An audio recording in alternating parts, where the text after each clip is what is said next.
Seeing a rare character at a Disney theme park is the gold nuggets for some Disney fans. Taking a picture with a rare character, then adding it to their collection gives them an adrenaline rush. Some may think that's odd, but I can't. Because when someone says, "Hey Max, what music do you listen to?" I say, the music that they play in the line for Space Mountain. Throughout the years, there's been many characters that have come and gone in the parks. Maybe as a one-and-done deal, or reappearing only for special events. Today, let's look at some rare character sightings in the parks. Power Rangers. If you ever went to Disney's Hollywood Studios between 2006 and 2010, you may have seen the Power Rangers meeting and greeting. My family actually had the chance to meet the Power Rangers, and it was during that time that I was watching the show as well, so I was actually kind of excited to see, but also confused. One, I didn't know that Disney owned the Power Rangers, but two, they had a real cool car, so that first reason just went out the door. Here's some background facts. Disney bought the Power Rangers from the creator I Am Saban in 2001, and then sold them back to him in 2010. During the time under Disney's care, the Power Rangers TV series continued to be produced, and the Rangers had a presence in the parks, specifically Hollywood Studios. They met in the streets of America, which is now home to Galaxy's Edge. The Rangers would come out in their car, strike some pretty cool poses. I'm not jealous. I'm not jealous of the poses. Funny story. It's not really funny. It's tragic. I was watching the Power Rangers one day. I saw them do a cool kick, and I was like, I could do that kick. Easy.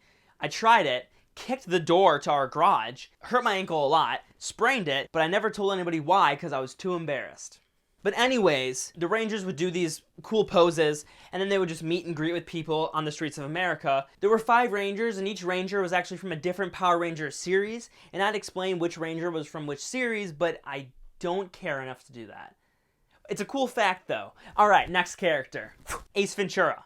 Yeah, apparently Ace Ventura had a stunt show in Hollywood Studios. Thank you to Cole from laughingplace.com for all the details about the stunt show. I had no idea this existed until reading your article. So why and how did this come about? Well, to promote the release of the Ace Ventura sequel coming out, Ace Ventura When Nature Calls, Disney and Warner Brothers teamed up to have Ace Ventura in the parks, one to drive business to the movie and to drive business to the park. The show was called Ace Ventura Pet Detective Live in Action. Just rolls off the tongue. Ace Ventura opened at the then-named Disney's MGM Studios on the day of the film's release, which was November 10th, 1995. So the show, just like the Power Rangers, was in the Streets of America section of the park. The show involved him rappelling down the side of a building to answer questions about his recent movie career. I need that. Oh! Let's do everything your way.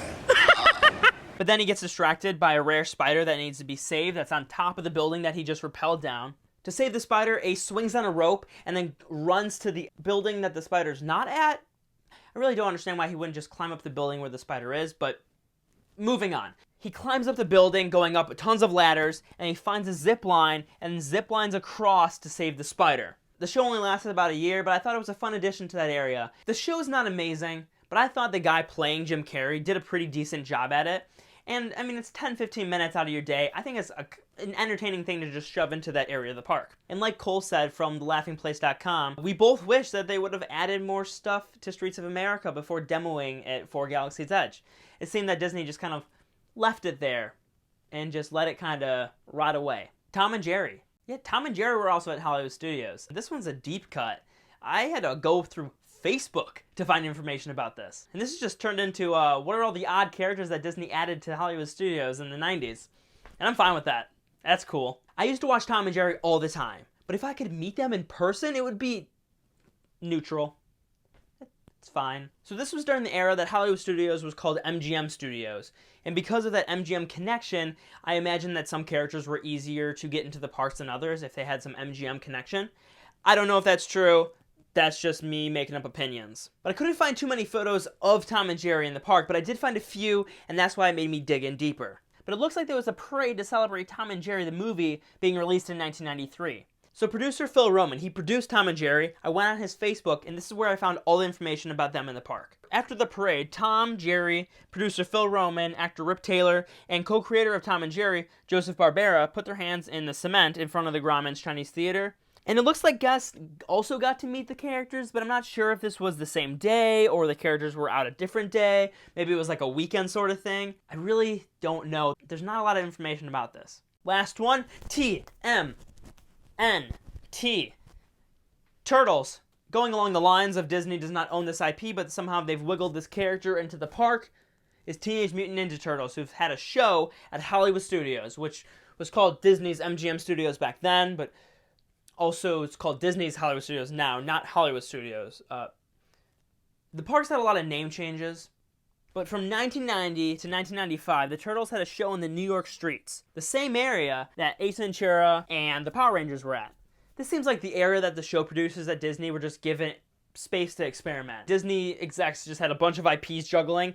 They didn't know what to do with them, so they just tossed them in the streets of America. Just make a show where you dance for 10 minutes and you leave. I don't know. Make a show where you just strut poses a lot, and then you meet some people, then you leave on a car. It may seem like I'm hating on it, but I'm not. I think it's actually pretty cool that they're just throwing a bunch of random characters in this area and having these little shows. I think it would be really cool to be a guest during this time, because every year, or maybe several months, there's a new show or a new batch of characters that are going to be in that area of the park. But anyways, let's get back to the Turtles. So the Turtles drove in on their party wagon, did a quick show on their stage, strutting some crucial moves, while April O'Neil sang the theme song to Teenage Mutant Ninja Turtles. They're the world's most fearsome fighting team. We're really different. They're heroes in the half shell and they're green. And I have to applaud Disney on this. The costumes look fantastic. The detail is there. The shaping is fitting enough where it looks realistically like a Teenage Mutant Ninja Turtle. And they don't look scary. It is very easy to make a 6-foot-tall turtle look scary. But the turtles look approachable and fun and don't want to haunt me in my sleep.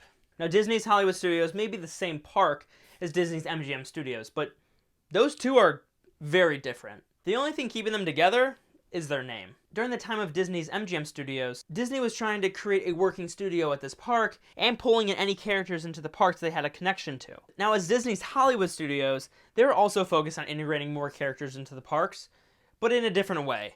Instead of meet and greets and live entertainment offerings, it's more in the way of specific lands devoted to these IPs. I have more of my own thoughts on the park's current overall theme and feeling, but I'll leave that for another video. And that's today's video. It's pretty cool that there's some characters like Tom and Jerry that were there for just potentially one day. And it would be cool if Disney did this in the future, just showing a character that we haven't seen in maybe decades, and have him there for a few months, just cuz. Thanks for watching. If you enjoyed my stuff, please subscribe, follow me on Twitter and Instagram, and I'll see you guys next time. See ya!